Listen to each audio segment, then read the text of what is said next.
1000% 자아활용법 제1권 깨달음으로 가는 길 15편 세월. 하늘에서 허두로 세월이 뭐냐고 묻는다면 뭐라고 답을 풀어낼 것인가? 나도 물어본다. 세월을 무엇라고 답으로 내놓아야 하는지 풀어보자. 풀어달라고 졸라보자. 세월은 빚을 탕감해가며 가는 것이라고 한다. 인간 세계에 오기 전에 이미 빚부터 계산한다고 한다. 빚이 있으면 빚부터 청산하라고. 그래서 삶이 힘들게 느껴지는 것이라고. 빚의 종류를 물어보니 기절초풍할 대답을 준다. 아니, 무슨 빚의 종류가 저리도 많단 말인가? 부모와 얽힌 빚, 형제 자매와 얽힌 빚, 친구들과 얽히고 설킨 빚, 조상들의 빚, 내 자신의 빚, 산신과 풀어야 할 빚, 영적 존재들과 풀어야 할 빚, 그 외 기타 등등. 세월은 기다려주지 않는다. 돈보다 더 센 신이 있다면 세월을 주관하는 신일 것이다. 나는 돈이 조상신, 신명계를 움직이기에 돈신의 위력이 강한 줄 알았는데 세월을 주관하는 신이 더 강하다고 한다. 돈은 언제까지 주겠다고 하면 기다리지만 세월은 기다림이 없다는 것이다. 하늘은 이렇게 얘기한다. 하루를 일주일처럼 살라고. 하루 24시간을 1000시간으로 나누어서 쓰라고 한다. 영성으로 공부한다면 하루를 1만 시간, 1000시간으로 쪼개어 사용하는 것이 가능하다. 나는 하루를 1000시간 그 이상으로도 나누어 쓰고 있다. 제자들아, 세월의 신은 기다려주지 않는다. 기다려주지 않는다면 차라리 세월 속으로 들어가라. 받아주지 않는다면 나도 세월을 안 받아주면 된다. 누구는 세월을 반대로 해석해서 월세로 사는 세상이라고 했다고 한다. 모르긴 몰라도 월세로 사는 인간들이 많을 것이다. 집 담보로 대출 받아서 이자 내고 사는 것도 엄격히 말하자면 월세 아닌가? 세월을 낭비하지 말자. 세월을 관장하는 신들은 인간이 오기까지 기다려주지 않는다. 하루를 일주일처럼 산다면 시간을 낭비하는 자가 되지 않을 것이다.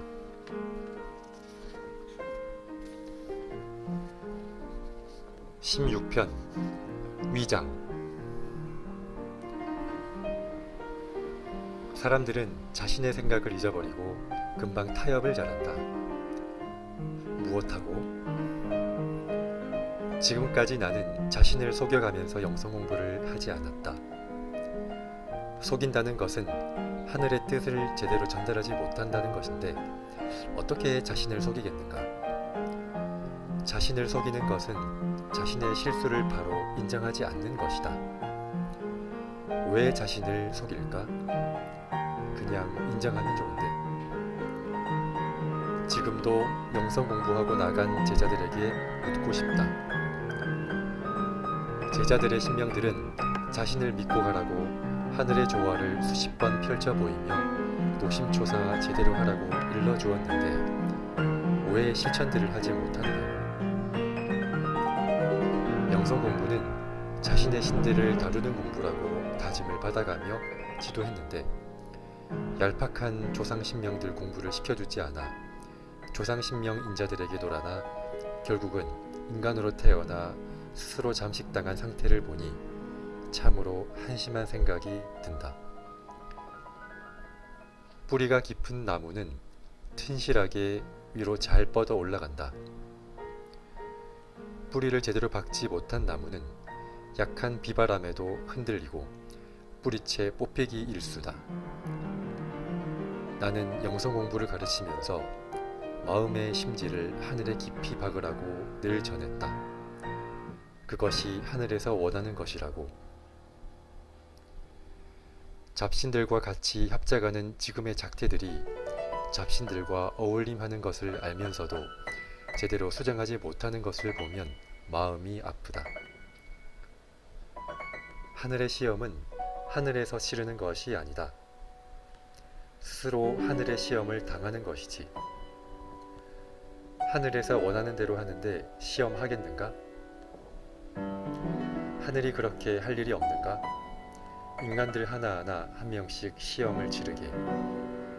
시험은 각자 개개인이 치르고 있다는 것을 알았으면 한다. 나 역시 많은 시험을 치르면서 여기까지 왔지만 뒤돌아보면 결국 나의 마음이 갈대처럼 흔들릴 때마다 스스로 시험 당했다는 것을 알게 되었다. 그렇다. 하늘에서 시험한다는 것은 자기 자신이 마음의 갈등을 느끼고 있다는 것을 알았으면 한다. 지금 많은 영성 제자들이 사회에 나가서 어떻게 하고 있는지,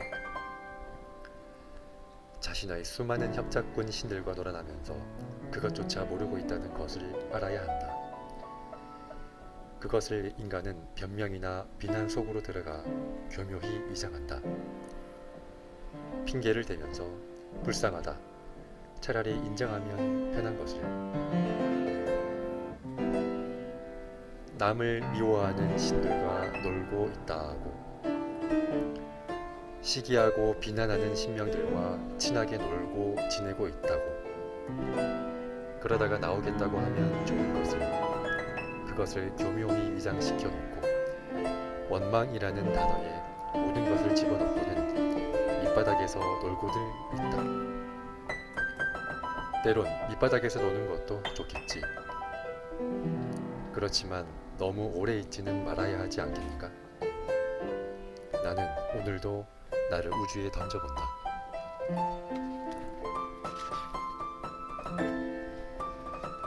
17편 신명세계를 이해하려면, 신명세계는 경험을 통해서만 이해할 수 있다. 경험이 없다면 신명세계를 안다고 할 수 없다. 이유는 알 수 없는 것을 알려준다고 해도 그 자신이 체득 못했기에 이해할 수 없을 뿐더러 경험 없이 신명을 말한다면 신명이 용서하지 않기 때문이다. 하지만 자신이 직접 경험하지 않고도 경험한 것처럼 말하는 사람들이 있기에 신명세계를 모르는 사람들은 속아 넘어간다. 신명세계는 경험이 밑바탕이 된다. 신명은 사람 몸에 들어가 있다가 자유롭게 왔다 가는 경우가 있고, 죽을 때까지 머물러 있는 신명도 있다. 그리고 좋지 않은 신명이 몸에 있다면 본래의 자리로 돌려보내는 것이 가장 좋다. 그렇지 않고 그 신명이 들어있는 대로 살아간다면 자기도 모르는 사이에 나쁜 짓을 하게 된다. 나쁜 짓을 하면서도 나쁘다는 생각조차 할 수 없게 만든다. 처음 범죄를 저지를 때는 벌벌 떨지만 한 번 저지르고 나면 다음부터는 자연스러워지고 죄의식이 마비된다. 신명세계는 여러 단계로 나뉘어져 있는데 그 중에서 조상신이 가장 낮은 신이라고 보면 된다. 조상신이 몸에 붙어 있으면 그 사람은 가장 얕은 신과 사는 것이다. 왜 조상신을 가장 얕다고 하는가 하면 바라는 마음이 있고 후손들을 도와줄 힘이 없기 때문이다. 사람들에게 조상신이 있다면 그 조상신은 천도를 시키거나 그 신을 받아서 부려먹어야 한다. 그것을 무당들이 하고 있는 것이다. 무당들 수준은 비방하거나 원망을 하게끔 만들고 인간의 의식을 높여줄 수 없고 대가를 바라게 만든다. 대가를 바라면 가장 얕은 수준이다. 우주의 원리와 법으로 일하는 것이 가장 이상적인 수준이다. 신명세계에는 인간이 이해할 수 없는 일이 너무나 많다. 특히 신명이 몸에 있다가 나가면 사람은 기운이 없어지고 신명이 너무 많으면 욕심을 부리게 된다. 영왕도 신명이고 산신도 신명이고 동자도 신명이고 선녀도 신명이고 그 외 여러 형태의 신이 있지만 신명마다 하는 일이 각기 다르다. 학생이라고 해서 초등학생만 있는 것이 아니듯 영적 수준이 중학생, 고등학생, 대학생, 대학원 수준의 영, 학사영, 박사영 등등 영왕신명이 있다고 해서 다 똑같은 수준이 아니라는 것이다. 어느 수준의 신명이 있느냐에 따라서 의식 수준이 달라진다. 사람마다 신명 급수가 달라서 어떤 신이 저정해 있느냐에 따라서 그 사람의 능력이나 성격을 나타낼 수 있다. 주장신이 누구냐에 따라서 성격 형성이 달라지고 주장신이 강하지 않으면 결혼을 해도 무관하다. 태어나면서 같이 들어오는 신명도 있고 후천적으로 들어오는 신명도 있다. 물론 후천적으로 본인에게 필요로 하는 신명들이 들어온다면 좋겠지만 불필요한 신명들이 들어온다면 그 사람은 사서 고생을 하는 꼴이 되어버린다. 그래서 생각이 건전하고 긍정적인 자는 제대로 된 신명들이 저정하여 있는 것이고 사는 동안 많은 도움을 줄 것이다. 때로는 잘 살고 있다가도 불필요한 신명들이 들어오면 여러 가지 형태로 인간을 괴롭히기도 한다.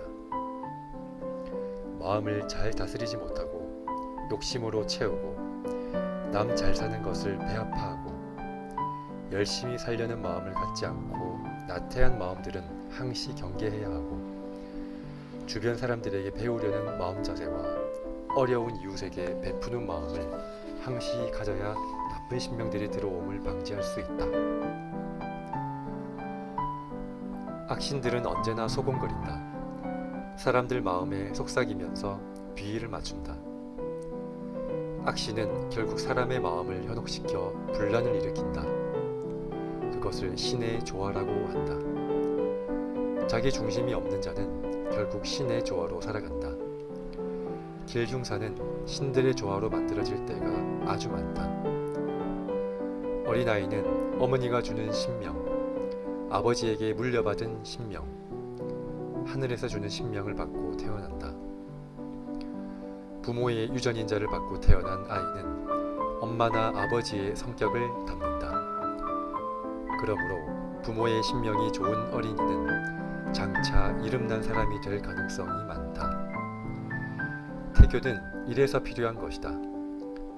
좋은 유전인자를 받고 태어나게 하려면 하늘의 도움을 받는 것이 좋다. 어느 부모라도 자신들보다 더 나은 자식이 태어나기를 원할 것이다. 신명을 갖고 태어나는 대로 살아가는 것이다. 다만 영적으로 공부하고 있는 임산부가 있다면 정해진 신명을 바꿀 수 있는 기회가 주어진다. 부모님이 어떤 병을 가지고 돌아가셨다면 그 자녀들도 그럴 가능성이 있다. 의사들은 그것을 유전자라고 말한다. 중풍이나 암 등의 내력이 있다면 그 자식이나 친인척들도 그런 병에 걸릴 확률이 70% 이상 있다고 한다. 신명세계는 사람을 구성하는 데 가장 필요한 것이다. 그러므로 신명 하나하나를 중요하게 생각해야 한다. 신명세계가 사람의 모든 것이라고 해도 과언이 아니다. 사람이 착한 것은 몸에 착한 신이 들어있어서 그런 것이고 경우가 바른 것도 경우를 바르게 해주는 신이 있기 때문이다. 사람이 착하지 못하다면 그 역시 나쁜 신이 들어있기 때문이다. 사람들은 신명세계를 모르기 때문에 사람들을 욕하거나 좋은 사람이라고 섣부른 판단을 한다. 신명세계를 안다면 그 사람의 행동 하나하나가 신명이므로 이해하는 데 많은 도움이 된다. 사람들이 죽는 것은 몸에 있는 신명들이 자기의 할 일이 다 끝났을 때와 신명이 그 사람을 포기할 때이다. 그러므로 사람이 언제 성공할지 언제 죽을지 알려면 그 사람의 신명을 읽어내리면 알 수 있다. 신명세계를 이해한다면 다른 사람보다 실패가 적을 것이며 남을 이해하기 수월할 것이다. 신명세계를 이해하지 못하거나 무시한다면 사회에서 성공하기란 하늘의 별 따기보다 더 힘들 것이다. 신명세계를 이해하려면 우선 자기가 신과 함께 살고 있다는 것을 인정해야 한다. 사람의 몸 70%가 신명 구성원으로 만들어져 있기 때문이다. 혹 나쁜 신이 있다면 본래 자리로 보내드려야 하는데 항상 답답하거나 일이 잘 풀리지 않기 때문이다.